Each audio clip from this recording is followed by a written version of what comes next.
వెతలు తీరును, కృపలు దొరుకును, సాటి లేనిది యేసుని నామం. యేసునామమే మధురం, మదిలో తలచిన ధన్యం. యేసునామమే మధురం.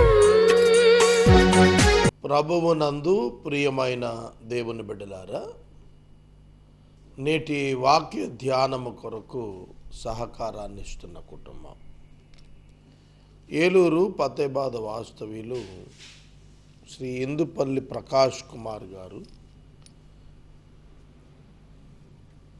Additional joint collector retired.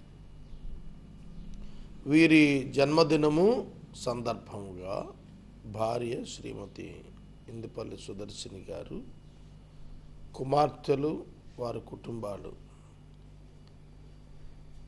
Jessie Soumya, Praveen Kumar Adimalla, doctor Annie Preethi, doctor Avinash పచ్చిగళ్ళ,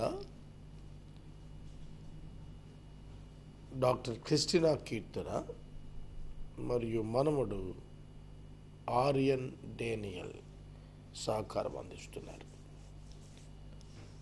దేవుడు తన దాసునికి ఇచ్చిన నూతన జన్మదినము అను దయా కిరీటం కొరకు ప్రభువును స్తుతిస్తున్నారు.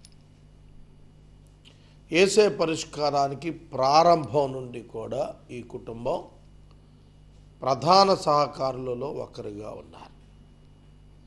దేవుడు తన దాసుని దీవించి దీర్ఘాయుష్నిచ్చి ఈ నూతన సంవత్సరం అంతా కూడా సంతోషాన్ని ఇచ్చినట్లు ప్రార్థిద్దాం. ప్రార్థన. మమ్మలను మిక్కిలిగా ప్రేమిస్తోన్న మా ప్రియ తండ్రి, మీకు వందనాలు. ఫిలిప్పీ పత్రిక ధ్యానములు మాకు దీవెనకరముగా ఉన్నవి, మమ్మను బలపరుస్తున్నవి. ప్రభు, మీకే వందనములు, స్తోత్రములు. నేటి వాక్య ధ్యానము ద్వారా మాతో మాట్లాడమని ప్రార్థన చేస్తూ ఉన్నాము.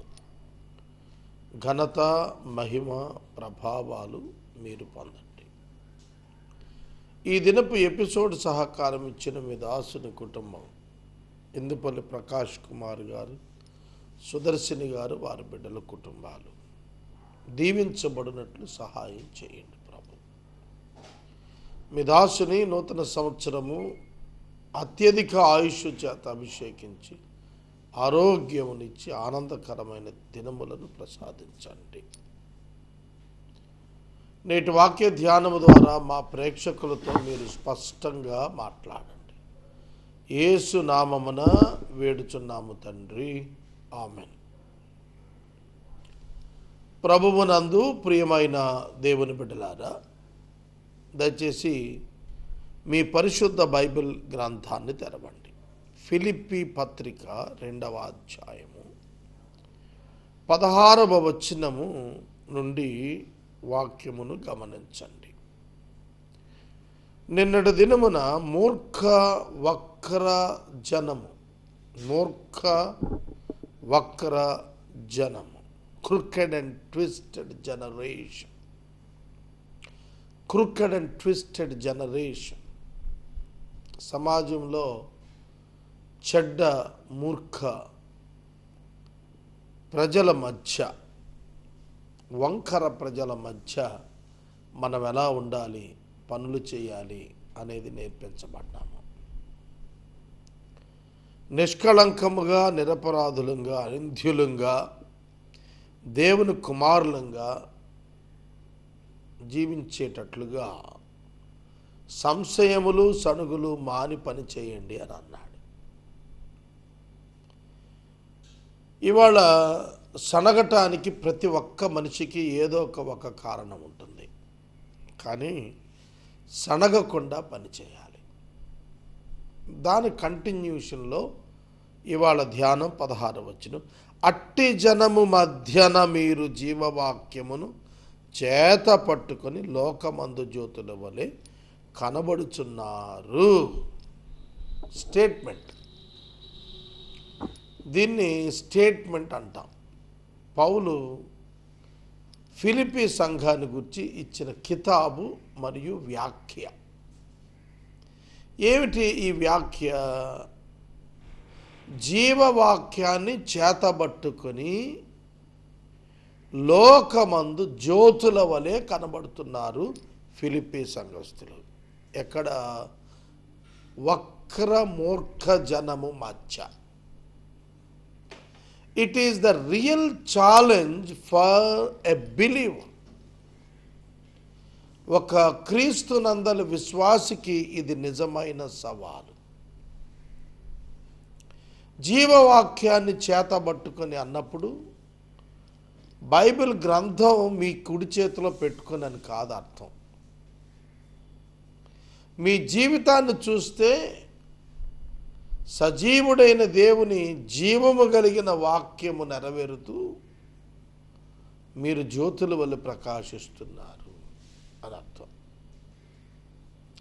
రాత్రిపూట అంధకారంలో జ్యోతులు, స్టార్స్ ఏ విధంగా ప్రకాశమానంగా కనపడుతూ ఆకర్షణీయంగా ఉంటాయో ఆ విధంగానే క్రైస్తవుని యొక్క జీవితం ఈ అంధకారమయమైన లోకంలో ఒక నక్షత్రం వలె కనిపిస్తుంది. ఆ నక్షత్రం వలె కనిపిస్తున్నప్పుడు జీవవాక్యం చేతబట్టుకున్న అనుభవం కనిపిస్తుంది. జీవవాక్యము హెబ్రీ 4:12 చెప్పాడు. దేవుని వాక్యం యొక్క బలము తెలుసుకోవాలి మనం. It develops us and motivates us. మనల్ని ఈ వాక్యం అభివృద్ధి చేస్తుంది, ప్రోత్సాహపరుస్తుంది, బలపరుస్తుంది. ఇది మీరు తెలుసుకోవాలి. ఈ జీవవాక్యము మనను నిలువబెడుతుంది. దేవుని పేరిట మూర్ఖ జనము మధ్య మనలను స్థిరపరిచి నిలువబెడుతుంది దేవుని వాక్యం. నీ వాక్యము నన్ను బ్రతికించింది, బాధల్లో నాకు నెమ్మదిచ్చింది అన్నాడు. అపవాది వేయు అగ్ని బాణములను ఆర్పుటకు శక్తిమంతులం అవుతాం దేవుని వాక్యం చేత నింపబడుతున్నప్పుడు. కనుక మీ జీవితాన జీవవాక్యము భాగమైపోవాలి. జీవవాక్యము మీకు ఒక భాగంగా మీ లైఫ్లో కనపడాలి. అప్పుడు మీరు ప్రభావవంతమైన జీవితం కనిపిస్తారు. దానియేలు గ్రంథం 12వ అధ్యాయంలో 3వ వచనంలో మీరు ఆకాశ మండలమునందున్న జ్యోతుల వలె ఉన్నారు అని అన్నాడు దానియేలు భక్తుడు.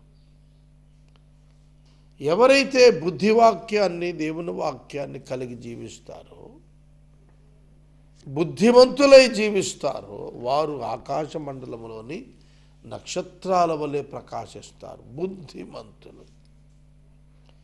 బుద్ధిమంతులుగా జీవించాలి, జ్ఞానజీవులముగా జీవించాలి, విశ్వాసముక్తులముగా జీవించాలి.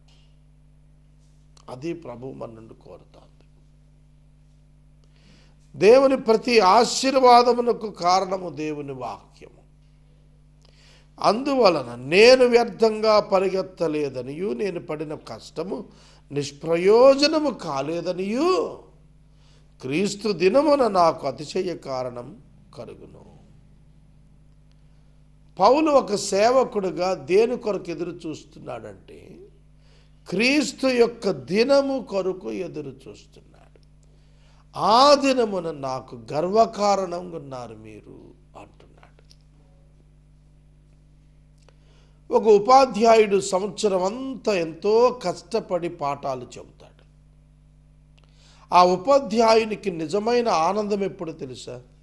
తన విద్యార్థులందరూ కూడా ఉత్తమ శ్రేణిలో ఉత్తీర్ణులై ప్రశంసించబడటం, తన శిష్యులు అభివృద్ధి చెందటం ఒక గురువుకి ఎలాగూ సంతోషమో, పౌలు కూడా తన బిడ్డలైన విశ్వాసులు, ఆధ్యాత్మిక బిడ్డలు అభివృద్ధి చెంది దేవుని ఎదుట తనకు గర్వకారణంగా ఉండాలని ఆయన మాట్లాడుతున్నాడు.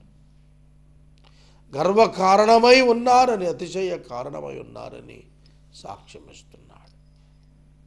నేను వ్యర్థంగా పరిగెత్తలేదు. పౌలు సంఘము యొక్క రూపాంతరం గురించి మాట్లాడుతున్నాడు. తన ప్రతి యత్నము, ప్రతి బోధ ఫలించాయి వారి జీవితాల్లో వచ్చిన రూపాంతరాన్ని బట్టి చెబుతున్నాడు పౌలు. మన సంఘాలు ఏ విధంగా ఉన్నాయి?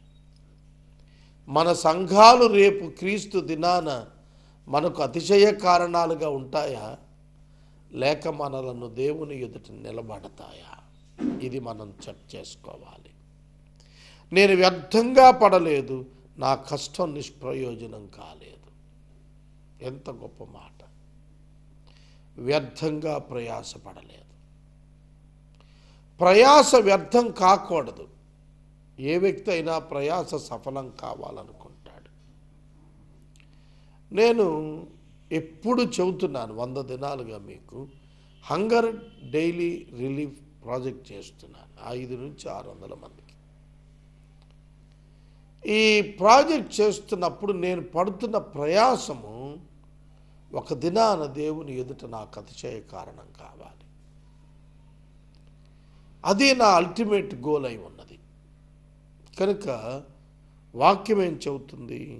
పౌలు వ్యర్థంగా పరిగెత్తలేదు. ఎప్పుడైతే పౌలు తన దృష్టిని, తన ఎఫర్ట్స్ను తన బిడ్డలు, ఆధ్యాత్మిక బిడ్డలపై ఉంచాడో తను సఫలీకృతుడయ్యాడే కానీ నిష్ఫలుడు కాలేదు. ఈ దినం సేవకులు ఎట్లా ఉండాలో ఇది మనకు చక్కటి గుణపాఠంగా ఉన్నది. క్రీస్తు దినమందు నాకు అతిశయ కారణం కలుగుతుంది. ఏమిటి క్రీస్తు దినం? కొరింథీ పత్రికలో మనమందరము క్రీస్తు యొక్క న్యాయపీఠం ఎదుట నిలువబడవలెను. Even the believers also should stand before the Lord Jesus Christ and his throne. ఆయన సింహాసనం ఎదుట నిలబడాలి. ఎందుకు నిలబడాలంటే to receive the rewards, not to receive the condemnation. అర్థమవుతుందా? ప్రతివాడు ఎందుకు నిలబడతాడు? విశ్వాసులు రివార్డ్స్ కొరకు, అవిశ్వాసులు కండెమినేషన్ కొరకు నిలబడతారు. ప్రతి మోకాలు ఆయన ఎదుట వంగిపోతుంది, ప్రతి నోరు ఆయన స్తుతిస్తుంది. ఆ దినాన మనం బలా మంచి నమ్మకమైన దాసుడా అని పిలిపించుకోవాలి. That should be our vision, that should be our mission. మీ విజన్, మీ మిషన్ దేవుని చేత ఘనత పొందినట్లు పరిచర్య ఉండేట్టు చూసుకోవటం. తరువాత, మరియు మీ విశ్వాస యాగములోను దాని సంబంధమైన సేవలోను నేను పానార్పణముగా పోయబడినను నేను ఆనందించి మీ అందరితో కూడా సంతోషిస్తున్నాను. ఇటువలనే మీరు ఆనందించి నాతో కూడా సంతోషించండి. ఆనందము అనేటువంటి పదం 14 పర్యాయాలు ఇందులో మనకు కనిపిస్తుంది. జాయ్ అనే పదం ప్రతి బుక్లో ఉంది, ప్రతి చాప్టర్లో ఉంది. ఈ బుక్లో, ఫిలిప్పీ పత్రికలో ప్రతి అధ్యాయములో కూడా ఆనందం అనే పదం కనిపిస్తుంది. పౌలు చెబుతున్నాడు, నేను విశ్వాస యాగములో దాని సంబంధమైన సేవలో పానార్పణంగా పోయబడ్డా. పానమును అర్పించినప్పుడు ఏ విధంగా పోస్తారో ఆ విధంగా పోయబడ్డానంటున్నాడు. పానార్పణం ఓల్డ్ టెస్టిమెంట్లో ప్రత్యేకమైన అర్పణగా వాడారు. పానమును అర్పణగా, అలాగే పదార్థములను కూడా అర్పణగా ఇచ్చారు ఓల్డ్ టెస్టిమెంట్లో. ఇవి క్రీస్తును సూచిస్తున్నవి పాత నిబంధనలో. పౌలు తన జీవితాన పానార్పణంగా పోయబడిన అనుభవం, సేవను అందించి ఆనందించిన అనుభవం ఇతరులకు ఆనందానికి కారణమవుతుంది. విశ్వాస సంబంధమైన విషయాలలోనూ దేవుని సేవలోనూ నిస్వార్థమైన రీతిగా పానార్పణంగా పోయబడుతున్నాడు. అర్థం చేసుకోవండి. మనం ఎప్పుడైతే దేవుని సేవ నిమిత్తం సంపూర్ణ సమర్పణకి వెళ్తామో, మనకి సాష్టాంగ నమస్కారం అంటే తెలుసు, తిన్నగా నేల మీద పడుకొని చేసేది. ఈ సాష్టాంగ నమస్కారం, పానార్పణం, ఇవన్నీ కూడా ఒబీడియన్స్ను సూచిస్తున్నాయి. కమిట్మెంట్ టు వర్క్ అండ్ వర్షిప్ను సూచిస్తున్నాయి. ఇది మీరు గుర్తుపెట్టుకోవాలి. ప్రతి ఒక్కరు గుర్తుపెట్టుకోవాల్సింది ఇది. సహోదరుడా, సహోదరి, పౌలు ఆనందిస్తున్నాడు, తన సేవను బట్టి ఆనందిస్తున్నాడు. పౌలు తాను చేసినటువంటి పరిచర్యను బట్టి అతిశయించి ఆనందిస్తున్నాడు. అందరితో కూడా సంతోషిస్తానంటున్నాడు. అలాగే మీరు కూడా సంతోషించండి అంటున్నాడు. ఇది మనకు పాఠం. ఇది మనకు పాఠం. మీ జీవితంలో మీరు సంతోషించాలి, మీతో పాటు ఇతరులు సంతోషించాలి, వారితో పాటు మీరు సంతోషించాలి. అల్టిమేట్గా మానవునికి కావాల్సింది సంతోషమే కదా. ఆ సంతోషం నీ జీవితంలో కావాలి అంటే నువ్వు పానార్పణముగా సేవలో పోయబడాలి. దేవుని సేవలో నువ్వు సంపూర్ణముగా విలీనం కావాలి. దేవుని సేవ అంటే మనుషులను దేవుని నిమిత్తము సేవించటం, మనుషులకు సహాయకులకు నిలబడటం, దేవుని పక్షంగా మనుషుల మధ్య సేవకునిగా మారటం. That should be done. కాబట్టి విశ్వాస యాగములోను దాని సంబంధమైన సేవలోను, even if I am to be poured out as the drink offering upon the sacrificial offering of your faith, I am glad and rejoice with you all. Likewise you also should be glad and rejoice with me. అదే విధంగా మీరు నాతో ఆనందించాలి, నేను మీతో ఆనందిస్తాను, నేను ఆనందంతో మునిగి ఉన్నాను అన్నాడు. పౌలుకు వచ్చిన శ్రమానుభవాలను తలుచుకుని వెనక్కి వెళ్ళిపోలేదు పౌలు. ఆ శ్రమానుభవాలను అధిగమించి భాగ్యముగా ఎంచుకొని ముందుకొచ్చి అతడు తన యొక్క ప్రజలతో ఆనందిస్తున్నాడు. పౌలును మనం గమనిస్తున్నప్పుడు అన్యజనులకు ఆయన అపోస్తలుడుగా నియమించబడ్డాడనే ఒక భావన అతనిలో ఉన్నది. అన్యజనులకు అపోస్తలుడును, నేను ఒక పని మీద పంపబడ్డాను, ఆ పని కొరకు నేను ప్రయాసపడుతున్నానని పౌలు చెబుతున్నాడు. అందులో ఆనందిస్తున్నాడు. ప్రయాసలో ఆనందించటం ఏమిటండి? క్రైస్తవుడు అక్కడే చేయగలుగుతాడు. ఆ ప్రయాస అతనికి తృప్తినిస్తుంది, ఆనందాన్ని ఇస్తుంది. సహోదరుడా, సహోదరి, మనం అందరితో ఆనందించటం నేర్చుకోవాలి. అందరితో ఆనందించడం అంటే ఎట్టబడితే అట్ట కాదు, తిని తాగి తిరిగి అని కాదు. ఆధ్యాత్మికమైన ఆనందం, సంతోషం, సహవాసం కలిగి ఉండాలి. ఇది సంఘాన్ని మనం హెచ్చరిక చేయాల్సింది.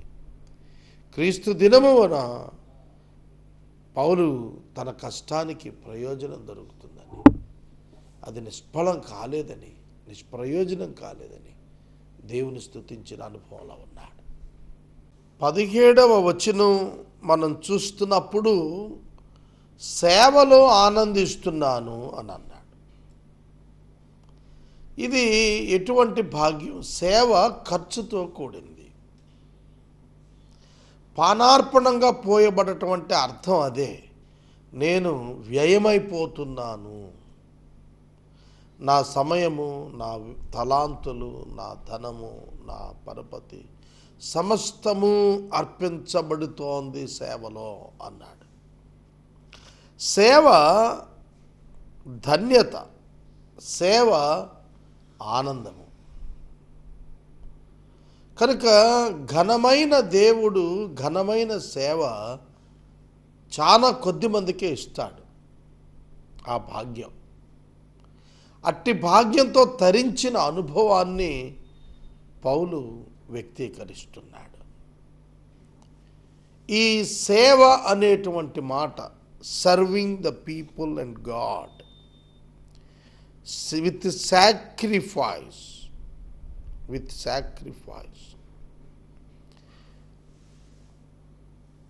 సంపూర్ణమైనటువంటి త్యాగముతో కూడిన సేవ ప్రశంసనీయమవుతుందనేది మరవకూడదు. సేవ అందరూ చేయలేరు. సేవ చేయుటకు మానవత్వం ఒక్కటే సరిపోదు. దైవత్వము దానితో జోడించబడినప్పుడు ఆ సేవ యొక్క ప్రభావం, పరిమళం వేరుగా ఉంటుంది. కనుక క్రీస్తు యేసు నందు ఇవ్వబడిన పనిని పరిపూర్ణంగా చేయుటను మించిన సేవ మరొకటి లేదు. కారణ జన్ములు, సార్థక నామధేయులు అనే పదం మీరు వినుంటారు. ఎందుకు వస్తుంది ఆ టైటిల్ వాళ్లకు? వాళ్ళ జీవితం ఆ విధంగా మలుచుకోబట్టి. పౌలు తన జీవితాన్ని దేవుని సేవలో ముగించటానికి ప్రారంభించి కొనసాగించిన వాడుగా ఆనందిస్తూ చెబుతున్నాడు. మనం కూడా ఆ విధంగానే ఉండాలి. సేవ లాభార్జన కొరకు కాదు, సేవలో త్యాగం ఉండాలి, సేవలో దీనత్వం ఉండాలి, సేవలో ఇతరులకు ఆనందం కలుగునట్లు మన బ్రతుకును దిద్దుకోవాలి. అప్పుడే నిజమైన సేవ మనం చేసిన వారముగా కొనియాడబడతాము. ఇటువలనే మీరు కూడా ఆనందించండి, నాతో కూడా సంతోషించండి. ఒకసారి ఈ మాట జ్ఞాపకం చేసుకోండి. మనం ఇతరుల సంతోషంలో భాగస్థులు అవ్వాలని కోరతాం. కానీ పౌలు చూడండి, నా సంతోషంలో మీరు భాగస్థులు అవ్వండి అంటున్నాడు. నా సంతోషం, నేను సంతోషిస్తున్నాను కదా, నా సంతోషంలో మీరు భాగం తీసుకోండి. అది రియల్ క్రిస్టియానిటీ. వాళ్ళు ఆనందిస్తే మనం వెళ్ళి ఆనందించటం కాదు, వాళ్ళు ఆనందించేటట్లు మనం వారిని ఆహ్వానించగలగాలి. మనము ఎప్పుడు ఆనందిస్తామో తెలుసా? ఇతరులు మన ఆనందంలో భాగస్థులైనప్పుడు అత్యధికంగా ఆనందిస్తాం. మా నాన్నగారికి 82 సంవత్సరాలు. ఆయన స్నేహితులు ఆయన దగ్గరకు వస్తారు, వాళ్ళు కూడా 80 ఏళ్ళ వాళ్ళే. వాళ్ళు ఆయన దగ్గరకు వచ్చినప్పుడు నా మిత్రులు నా దగ్గర వచ్చి నా ఆఫీస్లో నాతో ఉండే బ్రదర్స్ ఏమంటారంటే, అన్నగారు ఆయన వారు ఆనందిస్తుంటే ఎక్కువ ఆనందిస్తుంటాడు అంటారు. వారి ఆనందాన్ని ఆయన తన ఆనందంగా చూసుకుంటాడు అని. He wants to make others happy. ఎంత గ్లోరియస్ లైఫ్ అండి అది. చాలామంది ఎదట వాళ్ళని ఏడిపించు తింటారు, బాధించుతారు. కానీ ఎదట వాళ్ళని సంతోషపెట్టి తాను సంతోషపడుతూ ఉండటం దైవిక లక్షణం. అది మా నాన్నగారి దగ్గర చూశాం. ఆ క్వాలిటీ మనలో కూడా రావాలి. పౌలు తన ఆనందంలో సంఘాన్ని భాగస్థులు అవ్వమంటున్నాడు. సేవలో ఉన్న ఆనందాన్ని సంఘం కూడా అనుభవించాలని ఆహ్వానించాడు. సహోదరుడా, సహోదరి, సామాజిక సేవ ఇవాళ చాలామంది చేస్తున్నారు. పౌలు ఉట్టి సామాజిక సేవ చేయలేదు, సువార్తతో కూడిన సేవ చేశాడు. తన ప్రతి సేవలోనూ క్రీస్తే గమ్యంగా కనిపించింది.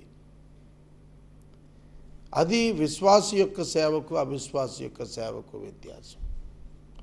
విశ్వాసి క్రీస్తుకు చేసినట్లు భావించి చేస్తాడు, క్రీస్తు ఎదుట ఈ సేవ నిలబడాలని చేస్తాడు. అది అతనిలో గొప్ప గమ్యంగా కనిపిస్తుంది.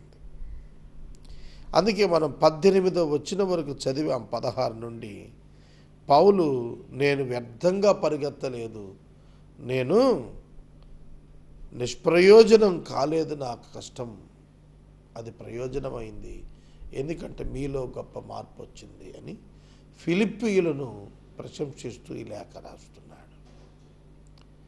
సహోదరుడా, మనకు ఈ ప్రశంస తగినదా? మనము మన ఆధ్యాత్మిక తండ్రి యొక్క ఆధ్యాత్మిక కష్టాన్ని వమ్ము చేయకుండా మనము అభివృద్ధి చెంది కనిపిస్తున్నామా? క్రీస్తు యొక్క సారూప్యములో ఎదుగుటలో మనం ఏ విధంగా ముందుకు వెళ్ళి ఉన్నాము? ఇది మనల్ని మనం పరీక్షించుకోవలసిన ప్రధాన అంశం. మనుషుల చేత గుర్తింపు కొరకు ఎన్నడూ సేవ చేయవద్దు. దేవుని చేత దీవించబడుటకే సేవ చేయాలి. నేను వాక్య ధ్యానం 18వ వచనం దగ్గర నిలుపుదల చేస్తున్నాను. రేపటి దినము మరికొన్ని మాటలు ధ్యానిద్దాము. నేటి వాక్య ధ్యానానికి సహకారం ఇచ్చిన కుటుంబము ఏలూరు ఫతేబాద్ నివాసితులు శ్రీ ఇందుపల్లి ప్రకాష్ కుమార్ గారు, ఎడిషనల్ జాయింట్ కలెక్టర్ JC2. వీరి జన్మదినం సందర్భంగా భార్య శ్రీమతి సుదర్శిని గారు, కుమార్తెలు, వారి కుటుంబాలు, ఆదిమళ్ళ ప్రవీణ్ కుమార్, జెస్సీ సౌమ్య గారు, doctor పచ్చిగళ్ళ Annie Preethi, doctor పచ్చిగళ్ళ Avinash మరియు ఆర్యన్ డానియల్ గారు, మరియు డాక్టర్ ఇందుపల్లి క్రిస్టినా కీర్తన గారు సహకారం ఇస్తున్నారు. వీరికి నూతన జన్మదిన ఆశీర్వాదములు, దయా కిరీటము కలుగునుగాక. ప్రార్థన చేద్దాం. మమ్మల్ని మిక్కిలిగా ప్రేమిస్తున్న మా తండ్రి, మీకు వందనాలు, స్తోత్రాలు. వాక్యము చేత మమ్మల్ని దర్శించినందుకు స్తుతులు. మేము ఎట్లా జీవించాలో మాకు నేర్పారు, మీకు స్తోత్రం. మేము ఆకాశమందు వెలుగు జ్యోతుల వలె బుద్ధిమంతులంగా కనబడటకు, అటువలనే వెలుగుచున్న జ్యోతులముగా వాక్యాన్ని, జీవవాక్యాన్ని చేతబట్టి కనపడుటకు, అనేకులు నీ వెలుగుతట్టు తిరుగుటకు సహాయం చేయండి. ప్రకాష్ కుమార్ గారిని, వారికి ఇచ్చిన జన్మదినమును బట్టి మీకు వందనాలు. మీ దాసుని ఆశీర్వదించి దీవించండి నాయన. ఈ సంవత్సరం అంతా పరిపూర్ణ ఆరోగ్యంతో నింపి నడిపించండి. ఘనత, మహిమ, ప్రభావాలు మీకు అర్పిస్తూ యేసుక్రీస్తు వారి శుభనామంలో ప్రార్థిస్తున్నాము తండ్రి, ఆమేన్. తండ్రి అయిన దేవుని ప్రేమ, కుమారుడైన యేసయ్య కృప, పరిశుద్ధాత్మ దేవుని యొక్క అన్యోన్య సహవాసము సదాకాలము మనకెల్లరకును తోడయుండును గాక. ఆమేన్.